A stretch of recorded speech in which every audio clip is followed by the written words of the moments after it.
Hai, halo kawan-kawan pecinta catur dan selamat datang kembali di NaruChess Channel. Sebelumnya selamat tahun baru 2021 untuk kita semua ya. Terima kasih kalian udah bantu terus mendukung channel NaruChess ini untuk bisa terus berkembang ya. Sekali lagi saya tekankan, saya bukan master catur kawan-kawan. Jadi apapun pendapat kalian dengan senang hati, itu akan menjadi pembelajaran buat aku juga. Baik, video kali ini saya akan membahas 5 pengorbanan menteri yang dilakukan oleh sang pesulap dari Riga, Mikhail Tal, yang berujung skakmat. Sebenarnya hampir semuanya udah pernah saya bahas sih, tapi ini untuk edisi spesial tahun baru ya. Oke, baiklah kita langsung saja ya. Yang pertama adalah Mikhail Tal melawan Alexander Koblenz tahun 1965. Tal sebagai putih dan Koblenz memegang hitam. Ya, Koblenz baru saja memakan pion E4 dengan gajah. Dan di sini Tal punya serangan yang sangat luar biasa ya. Lihatlah, semua perwira menyerang pertahanan raja. Tal memainkan pion G6 untuk membuka file G buat benteng, tapi juga dengan ancaman skakmat menteri kali H7.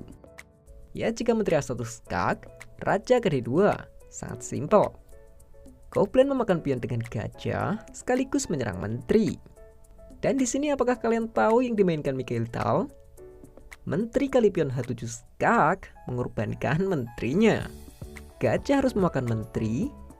Lihat, akibat pengorbanan pion tadi, kini benteng bisa memakan pion G7 skak, memaksa raja H8 dan benteng H kali gajah skakmat. Ini masih yang pertama ya. Mari kita lanjut ke pengorbanan selanjutnya. Mikhail Tal melawan Robert Vorbis. Tal sebagai putih dan Vorbis memegang hitam. Baik, di langkah yang ke-19 ini, kuda Tal sedang ditekan oleh menteri dan gajah, dan dengan posisi menteri yang memaku menteri. Tapi, dia bisa memanfaatkan file G yang lemah ini. Tal memainkan benteng H ke F1. Dan Vorbis memakan kuda dengan gajah. Setelah dimakan kembali dengan benteng, lalu pion ke E5. Ya, gerakan normal benteng D3 atau E4 ya, buat ngajakin tukeran benteng. Tapi kalian tahu, Tal lebih memilih memainkan menterinya ke H6, mengorbankan bentengnya. Ya, di sini Vorbis langsung memakan benteng dengan menteri. Di posisi ini, mungkin Tal akan melakukan skak dan remis ya, karena dia kalah perwira, benteng lagi, dan menteri D4 begitu kuat. Benar, Tal menteri F6 skak, raja G8, tapi Tal tidak melakukan skak lagi dan memilih memainkan kuda ke D5, mengorbankan kembali kudanya. Ngomong-ngomong, kuda ini bertujuan ke E7 ya, untuk melakukan skakmat. Jika menteri memakan kuda, menteri G5 skak, raja H8, dan pion H6. Hitam tidak mungkin memainkan benteng G8 karena menteri F6 skak, benteng menutup, dan menteri kali benteng skakmat. Oleh karena itu, untuk mencegah menteri ke F6, hitam harus memakan pion dengan menteri. Dan menteri jelas kali menteri ya. Benteng G8, menteri kali pion. Secara keseluruhan, putih jelas-jelas menang ya. Oke, kita kembali. Di sini Vorbis memilih memainkan benteng ke E8, mencegah kuda untuk melakukan skak. Tapi itu juga blunder. Tal memainkan menteri G5 skak. Jika raja F8, maka menteri A6 skak, raja G8, kuda F6 skak, raja H8, dan menteri kali H7 skakmat. Jadi raja H8, lanjut pion H6. Ancaman skakmat, menteri ke G7. Vorbis pion E4 melindungi G7 dengan menteri. Tal menutupnya lagi dengan pion F6. Satu-satunya jalan mungkin mengorbankan menteri ke E3 skak, memasrahkan menterinya. Tapi Vorbis memainkan benteng ke G8. Ini adalah skakmat 3 langkah. Kalian boleh pause dulu video ini dan temukan sendiri.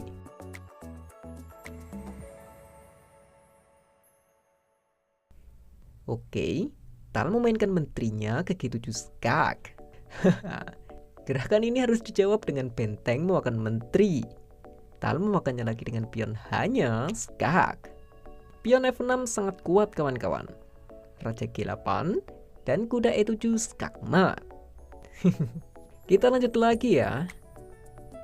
Garion Barca melawan Mikhail Tal pada 1971. Di sini Barca sebagai putih dan Mikhail Tal memegang hitam. Sebenarnya di sini Tal unggul satu gajah ya. Dia memainkan menteri ke B6 untuk mengajak pertukaran kuda. Barca menerimanya dan memakan kuda dengan gajah, sekaligus menyerang benteng. Tal juga memakan kuda, lalu Barca melanjutkan memakan benteng. Memakan gajah dengan benteng, gajah ataupun raja itu gerakan yang normal. Tapi ya namanya Tal, dia lebih memilih memakan pion B2 sekaligus menyerang benteng. Jelas Barca memakan gajah sekaligus melindungi benteng. Setelah raja kali gajah dan benteng ke D1, halah Tal. Sekarang jika dilihat, keadaan berbalik ya. Putih unggul kualitas dan unggul pion. Lalu apa sih ide Tal dengan semua ini? Ya, Tal memainkan benteng ke D8. Jika menteri memakan benteng, Tal juga memakan benteng skak, menteri menutup dan skak mat. Ya, Barca menteri ke E3 melindungi benteng dan menekan gajah. Coba, apa yang dimainkan Tal di posisi ini? Ya, menteri kali C2. Lagi-lagi gerakan yang unik ya. Jika benteng memakan menteri, benteng D1 skak mat. Dan di sini benar-benar nggak ada yang bisa dilakuin putih untuk selamat. Misal saja menteri memakan gajah, maka hanya menteri kali benteng skak, raja E2, benteng D2 skak, raja harus ke E3, benteng D1 skak, raja E2, dan menteri ke D2 skak mat. Oke, kembali. Di sini raja ke F1, Tal benteng ke D1 skak. Benteng harus memakan benteng, dan sebelum Tal jalan, Gideon Barca sudah menyerah.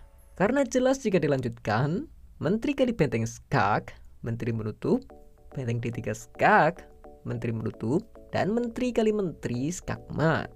Oke, sangat menarik. Mikhail Tal melawan W.L. Chandler pada 1974. Tal sebagai putih dan Chandler memegang hitam. Di sini Tal baru saja memajukan pion ke E7, mengancam kuda karena pion promosi adalah skak. Dibalas kuda E6, balik menyerang gajah. Tal lebih dulu memakan pion C5, mengancam menteri. Setelah menteri kali C5 skak, raja H1, kuda kali C3. Lihatlah posisi ini, kuda menggarpu benteng dan menteri. Kuda lainnya juga menyerang gajah. Pion diserang 2 kali, dan yang lebih buruk raja terjebak di pojok. Kelihatannya sih sangat buruk ya posisi Tal ini. Mungkin jika di antara kita di posisi ini, memakan kuda dengan gajah skak adalah gerakan normal. Setelah raja 8, kita bisa larikan menteri. Tapi ini adalah partainya Mikhail Tal. Dia punya ide brilian lain, yaitu benteng ke D8. Semua piece memang terserang ya. Tapi misal kuda memakan menteri, benteng kali benteng skak mat. Chandler gajah D7 melindungi dan mengancam benteng. Coba pause dulu video ini dan temukan langkah jenius Tal kali ini.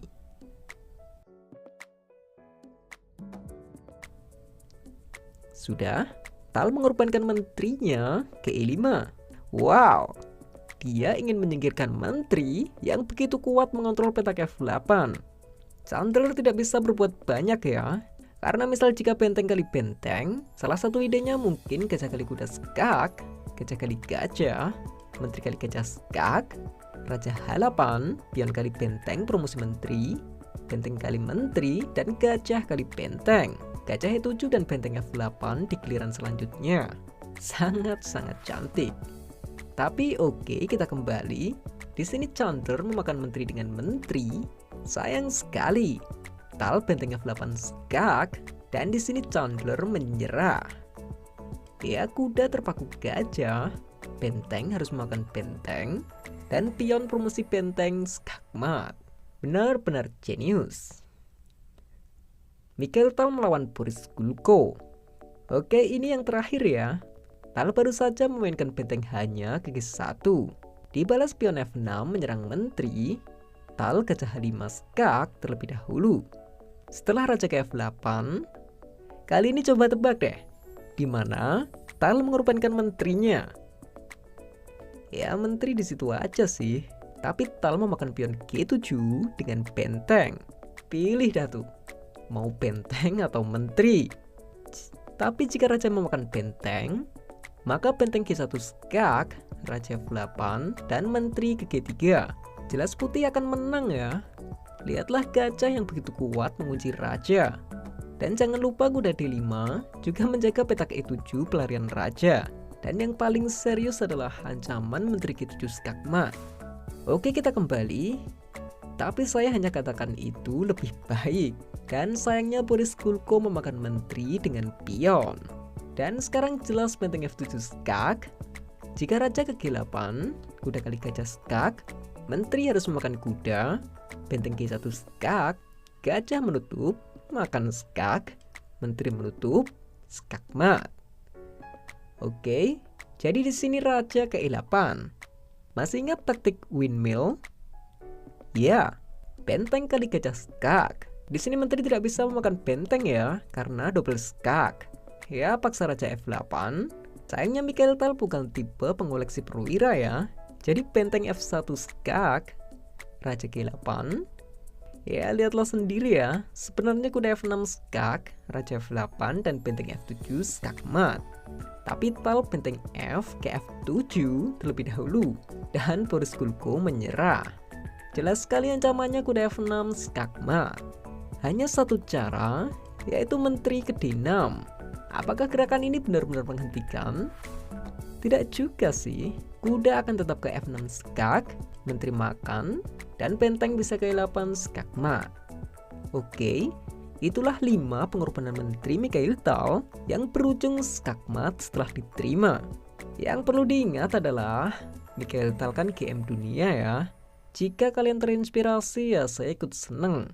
Tapi tolong ya, jangan asal-asalan mengorbankan perwira demi percaturan Indonesia yang lebih baik. Ya, mungkin itu dulu ya.